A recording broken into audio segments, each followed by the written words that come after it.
footballgameplan.com, where football makes sense. I'm Emery Hunt, the czar of the playbook, and this is our 2014 NFL mock draft. This is the Football Game Plan staff mock draft. We're going to go through all 32 teams, even take a look at the Indianapolis Colts and Washington Redskins in round 2. And we're going in alphabetical order, which means our Football Game Plan analyst, Gene Clemens, is up first. He has the Houston Texans. You're on the clock, Gene. Where are you going with that number 1 overall pick? Well, thanks for having me, Em. Obviously, it's no surprise when you have the number 1 pick, you're either going to pick the best player available or the best need. I think that Houston has the luxury of picking the best available player and also having that best available player fit a need that they can actually take advantage of. So at the number 1 pick, I'm picking Jadeveon Clowney, defensive end from University of South Carolina. It's a good pick right there. You look at defensive end prospects in this draft class, he is clearly the best one. And that puts me on the clock at number 2 with St. Louis. And they have a wide assortment of needs on the defense side of football, but I'm going offensive line. I actually like Greg Robertson, offensive tackle out of Auburn. Anytime you can play left tackle and mash on guys in a running game like that, it makes you that much more valuable of a prospect. And I think he'll fit right into that offense, whether it be guard or tackle. I'm going Greg Robertson, number 2, out of Auburn. All right, Chris, Jacksonville's up at number 3. Where are you going with this pick? You know, with the guys who come off the board, some talented guys, I'm going to have to go with the best player, in my opinion, left. That's Sammy Watkins out of Clemson. And why you chose Watkins over a quarterback at this juncture? You know, Manziel was actually really, really high on my board at this point, could help my franchise. I don't know what's going to happen with Justin Blackman. You know, he's been often suspended. Sammy Watkins is too explosive, and if he gets his act together, you team those two up, it can make any quarterback look relevant. Yeah, Jacksonville sitting pretty at number 3. They have a wealth of options at their disposal. Exactly. And at this point, more than anything, I don't go with a need. I go with the best player available because my team needs depth and talent. So Sammy Watkins is off the board. That puts you back on the clock, Gene, at number 4 with the Cleveland Browns. Where are you going with this 4th overall pick? Been a lot of speculation about what Cleveland's going to do with this number 4 pick. I personally believe that when you have a stud receiver, you have to get him someone that can get him the ball consistently. I think the quarterback is the number 1 need for Cleveland, not only because they have a need at that signal caller position, but I also think they need a face of the franchise. Someone that knows cold weather, knows how to play in cold weather, someone that is going to come in, not be a liability off the field, someone that's going to work hard, who knows how to get through adversity, who knows how to come back from people doubting him, or maybe him not having the greatest performances all the time. I'm going to pick the number 4 pick, Teddy Bridgewater, University of Louisville. And he is by far the best quarterback in this draft class. It's unquestioned. His skill set, his accuracy, his football IQ, everything is off the charts. That would be a great fit for the Cleveland Browns. Someone they can hang their hats on as their franchise signal call. That, again, puts me on the clock at number 5 with Oakland. And Oakland is sitting in a tough spot right here. You look at Clowney's off the board, Watkins off the board, Bridgewater is gone now, Robinson is gone. I look at their needs. I think they still have a need for a guy in the secondary, maybe a linebacker, an offensive lineman. But I can't sit there and look at Matt Schaub as my quarterback and say I feel comfortable with going with him in 2014. I'm going Johnny Manziel. I think right there, I know they got rid of a bigger version of Johnny Manziel in Terrell Pryor, which doesn't make sense, but it doesn't make sense to go into the season with a guy in Matt Schaub who threw a lot of pick sixes last year. I like Johnny Manziel. His explosiveness, his dynamic playmaking ability will just help that offense out a lot, especially now that they have the 2 guys in the backfield, and Maurice Jones-Drew and also Darren McFadden. Now the Falcons are up on the clock at number 6. Where do they go? Do they go offense? Do they go defense? They, again, have a wealth of options at their disposal with the 6th pick. Exactly. And looking at what's left on the board, I say I need to attack a side of the ball that was really a problem last year. We know that we're going to get back Julio Jones, so we don't need as much offensive help. I'm going to go with the defensive help and go with the best player left on the board again with Khalil Mack, who can immediately come in and be an impact player, especially at the Sam linebacker position. Well, what makes him so special and why Atlanta needs Khalil Mack on their defense? The versatility level that's offered. Khalil Mack can put his hand in the ground and play as a defensive end in passing situations and get pressure on the quarterback. He did that at Buffalo. But his more natural position in the NFL will be that 4-3 outside linebacker on the strong side. CJ made a great pick with Khalil Mack going to Atlanta. That's actually an excellent pick for that Falcons defense. That puts you back on the clock with the Tampa Bay Buccaneers at pick number 7. Where are you going with this selection? I think a lot of people have identified the areas of need for Tampa Bay. They've looked at pass rusher. They've looked at someone in the middle of the defense, either at a strong side linebacker or middle linebacker. They've also addressed the need in the offensive line and on the offensive wide receiving core. I think that they should focus on wide receivers, and a lot of the names that we've heard coming out is Mike Evans. My only issue with Mike Evans is why would they draft another person like they already have? They have a guy in Jackson that does the exact same things that Mike Evans does, and quite frankly, I believe does them better. The coaching staff has preached since they've taken over in Tampa Bay about wanting to add speed and space. Speed and space.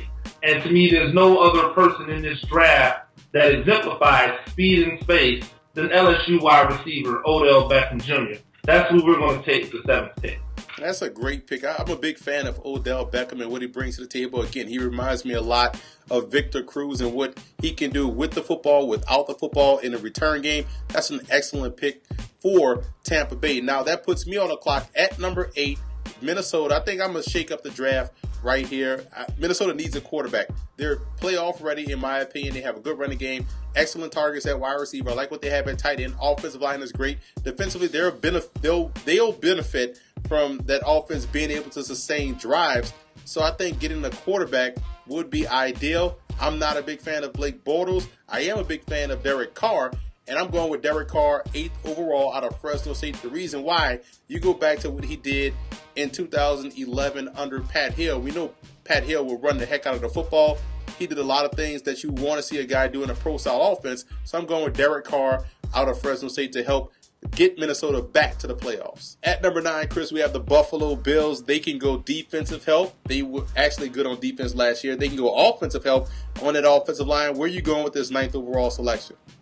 You know, last year I looked at Buffalo, and one thing that they did lack, even though their offense had C.J. Spiller, was a level of explosiveness. And even though this guy's not the quote-unquote explosive player that was drafted earlier in Odell Beckham, I'm going to go with Mike Evans. Now you get E.J. Manuel tools like Mike Evans, Robert Woods, newly signed Mike Williams, and Stevie Johnson, and you say, wow, there is no excuse for this offense not to be kind of like the K-Gun offense back in the early 90s. And what does that slide everyone down to more of a natural spot at the receiving core? Where does Mike Evans fit in this receiving core for Buffalo?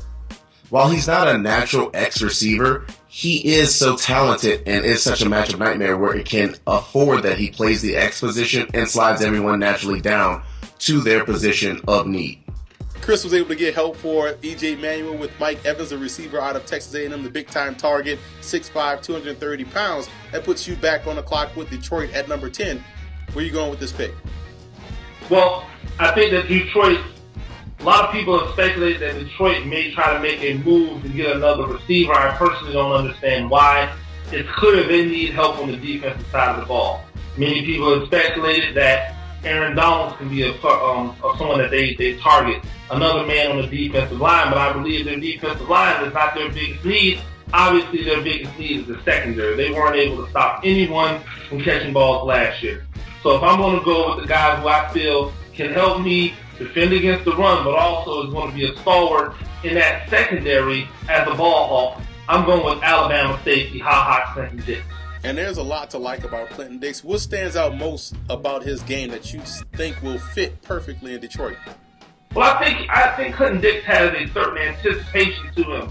He's able to diagnose the play rather quickly and then burst onto that play and make a violent and sometimes spectacular play on the ball. I believe that his best days are ahead of him. I believe that Alabama safeties definitely have a much easier transition into the National Football League than their cornerbacks do. And for that reason, I think Clinton Dix is a guy who will come in and be someone that bolsters the defense now instead of rather later. And they're ready to win now as Detroit. That defense has to get up to speed. I'm on the clock now at number 11 with the Tennessee Titans, and I'm like you.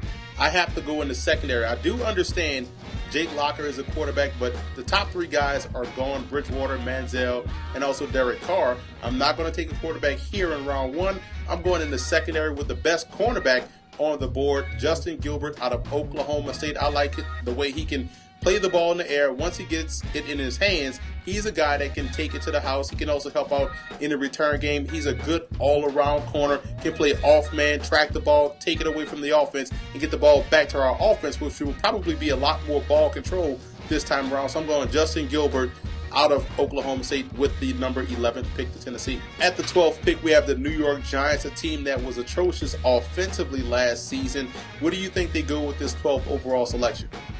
Now, while they were terrible on offense, and it's not something that they're used to in New York, I'm going to have to go back to the side of the ball that actually, in my opinion, won them the 2 Super Bowls that they have under Eli. I'm going to go back with defense and defensive line.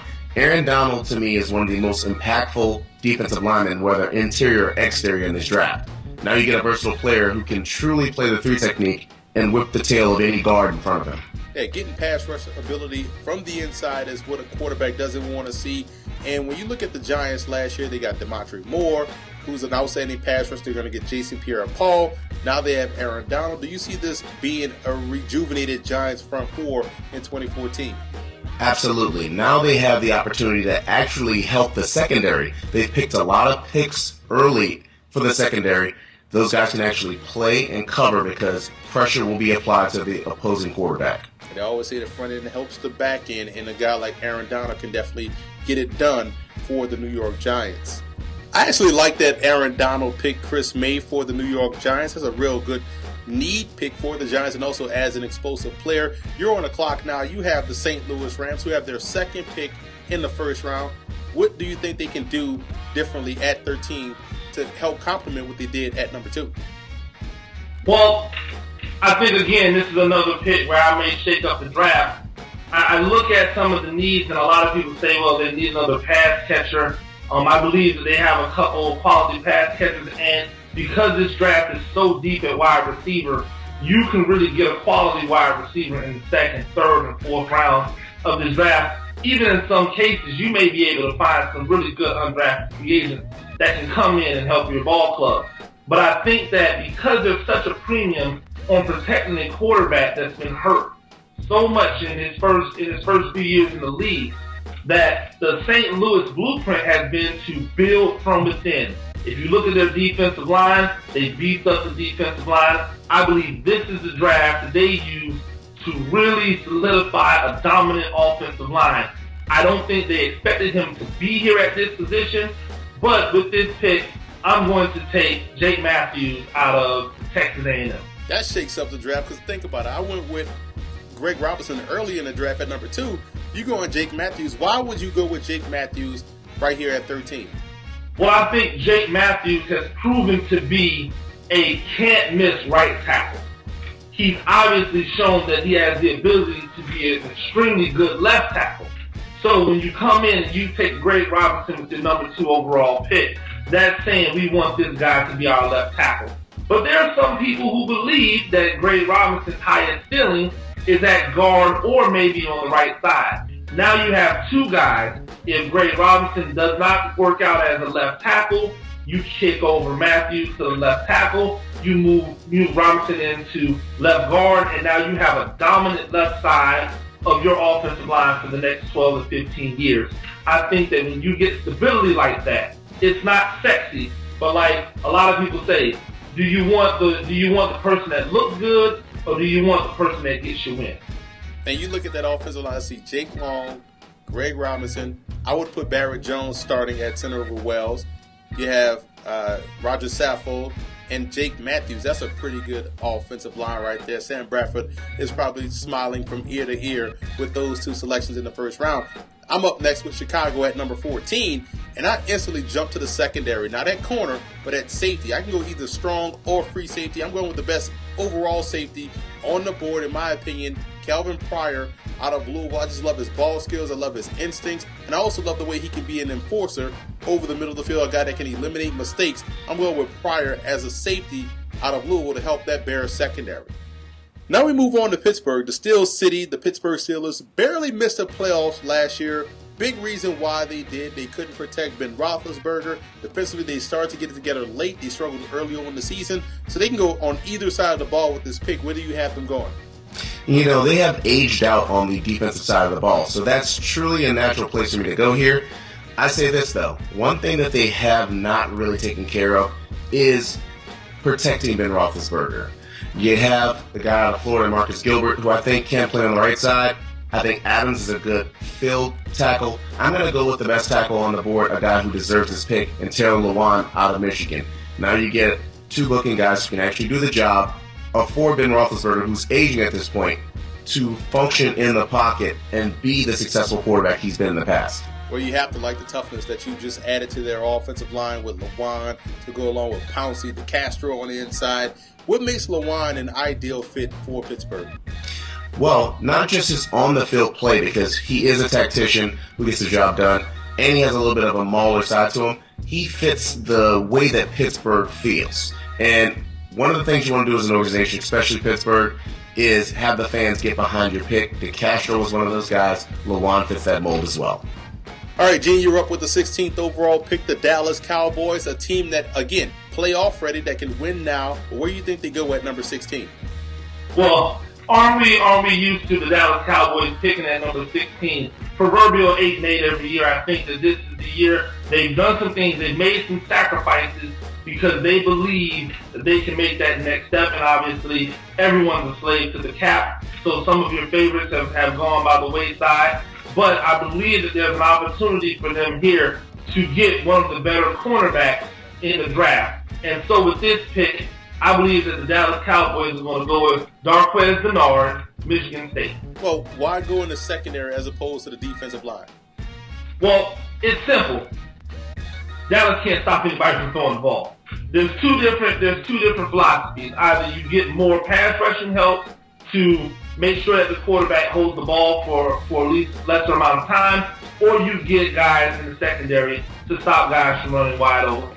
I believe that the value here at this pick is higher at the defensive back side than it is at the defensive line side. I believe there's going to be ample amount of defensive ends and defensive tackles that Dallas can target in the second round and in the third round that will help that pass rush and give them the added extra rush up front to give those defensive backs less time. But you're not going to find this quality of a defensive back in the second and third round. That's a good point, because when you look at it quietly, there's some great defensive tackle depth that they can get pressure on the inside, and a wealth of talent as outside edge rushers, whether it be defensive ends or outside linebackers. That's a very good pick right there for the Cowboys. I'm up next with the Baltimore Ravens, and they need help in the secondary as well. I like what they did last year with Matt Elam. He played free safety, which is out of position for him because he can't track the ball. He's more of an in-the-box safety, so I'm moving him down inside. And I'm going with another guy that I really like at safety,